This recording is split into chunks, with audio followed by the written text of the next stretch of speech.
150 billion की जो भारत की जनसंख्या है वो हमारे लिए लाभांश की स्थिति में है, हमारे लिए जनसंख्या बोझ है, या ये जो है डेमोग्राफिक डिविडेंड होगा। आइए हम इस पे जो है चर्चा करते हैं। तो देखिए, वर्तमान में जो भारत की जनसंख्या है, जो अब हम दुनिया में सबसे ज़्यादा पॉपुलस कंट्री हो गए, हमने चीन को भी पीछे कर दिया है। तो ये केवल जो है दुख का विषय नहीं है, ये सिर्फ नकारात्मक नहीं है कि हमारी ये इतनी बड़ी जनसंख्या जो है भारत के लिए समस्या बन जाएगी। नहीं, इसे हम डेमोग्राफिक डिविडेंड में भी बदल सकते हैं। कैसे बदल सकते हैं, आइए हम इस पे बात करते हैं। तो देखिए, जो 27 देशों का जो यूरोपियन यूनियन है, जिसमें Austria, Belgium, Bulgaria, Cyprus, France, Germany, Greece, Hungary, Ireland, Italy, Poland, Spain, ये सारे देश हैं। मतलब उसमें रूस के आसपास का देश छोड़ दें तो नॉर्वे और ब्रिटेन को छोड़ के लगभग सारा वेस्ट जो है यूरोप इसमें शामिल है। यूरोपियन यूनियन का जो TFR है, टोटल फर्टिलिटी रेट, हमने पिछले वीडियो में TFR पे चर्चा जो है कर दिया है कि क्या होता है TFR। तो वो जो है 2022 में वो 1.43 है। हमने अपने उस वीडियो में आपको ये बताया था कि किसी भी देश की वर्तमान जनसंख्या को बनाए रखने के लिए 2+ का TFR चाहिए, मतलब 2.1 का चाहिए। अब यदि इन यूरोपियन यूनियन के इन 27 कंट्रीज का ये एवरेज है, ये 2002 में इनका जो है 1.4 के आसपास था। फिर आप देखेंगे तो यूरोपियन यूनियन में 2008 से लेकर 16 के बीच में TFR थोड़ा बढ़ा 1.6, और फिर से जो है ये नीचे आ गया है 1.4 के आसपास। तो इसका अर्थ है कि यूरोपियन यूनियन की जो वर्तमान जनसंख्या है उसे बनाए रखने के लिए जो बच्चों का बर्थ चाहिए, उससे पर 1000 फैमिली 600+ बच्चे कम पैदा हो रहे हैं। अब यूरोपियन यूनियन जो दुनिया की सबसे अधिक जो है, आप कह सकते हैं कि यूरोप के ये जो देश हैं ये डेवलप कंट्रीज हैं, यहाँ की इकोनॉमी, यहाँ का इंफ्रास्ट्रक्चर जो है फुल ग्रोन हो चुका है।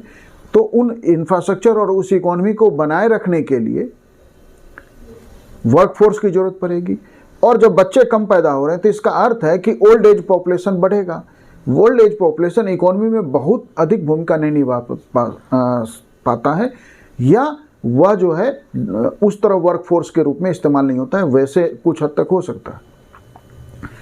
तो ऐसे में जो है हमारी इस जनसंख्या को यदि हम स्किल सेट दे दें, ट्रेनिंग दे दें, वोकेशनल ट्रेनिंग, ITI, डिप्लोमाज या इंडस्ट्रियल ट्रेनिंग और तरीके से दे दें, तो हम यूरोपियन यूनियन में अपने मैन पावर के लिए एक बड़ी संभावना देख सकते हैं। क्योंकि यूरोपियन यूनियन में ऐसे भी जो है वहाँ की इकोनॉमी में जो स्लो डाउन है उसे अब वो यदि बढ़ाना चाहते हैं तो उन्हें मैन पावर की ज़रूरत है। यही स्थिति US का भी अगर हम देखें तो US का भी जो TFR है वो 1.6 के आसपास है। इसका अर्थ है कि अमेरिका की भी वर्तमान जनसंख्या को बनाए रखने के लिए जितने बच्चे चाहिए उससे पर 1000 फैमिली 400 कम बच्चे पैदा हो रहे हैं।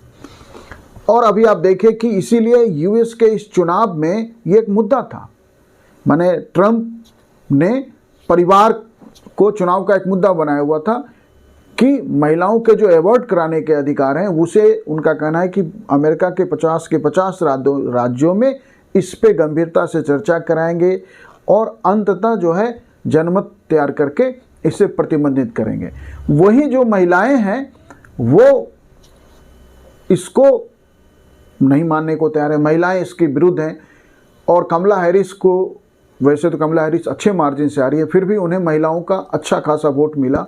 उसका कारण यही था कि ट्रंप ने परिवार को मुद्दा बनाया था। और महिलाएं जो हैं, साउथ कोरिया में एक मूवमेंट चला जहां महिलाएं परिवार नहीं चाहती, माने न वो पुरुषों से किसी भी तरह का कोई संबंध नहीं चाहते, उन्हें जो है पुरुष पसंद नहीं है। इवन उसमें तो महिलाओं ने अपने सिर तक मुंडवा लिए, मेकअप बंद कर दिया कि नहीं ये सब हमें नहीं करना है, हमें परिवार नहीं चाहिए, हमें पुरुष नहीं चाहिए, किसी तरह हमें जो है ज़रूरत नहीं है।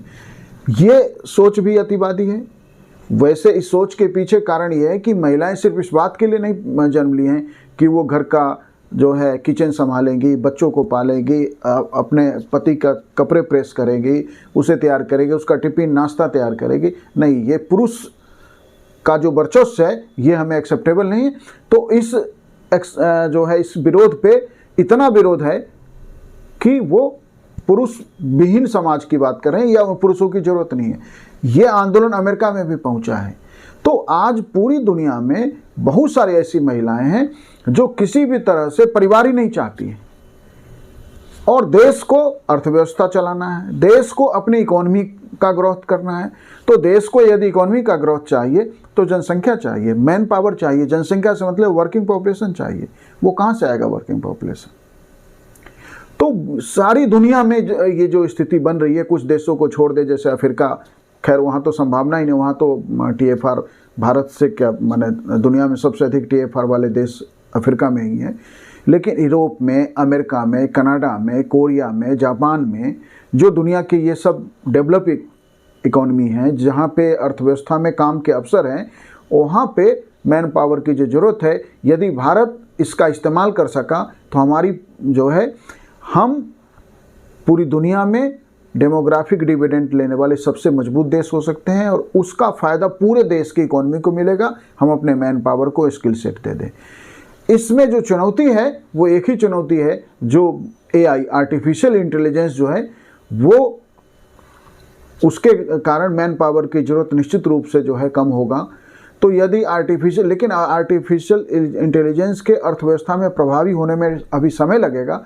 तो अभी जो बीच के 10 वर्ष हम अपनी जनसंख्या का मैक्सिमम यूटिलाइजेशन करें, स्किल सेट दें और भारत के अंदर और भारत से बाहर हम इसे डेमोग्राफी को डिविडेंड में, लाभांश में बदलकर भारत को दुनिया की एक बड़ी अर्थव्यवस्था बना सकते हैं। Thank you.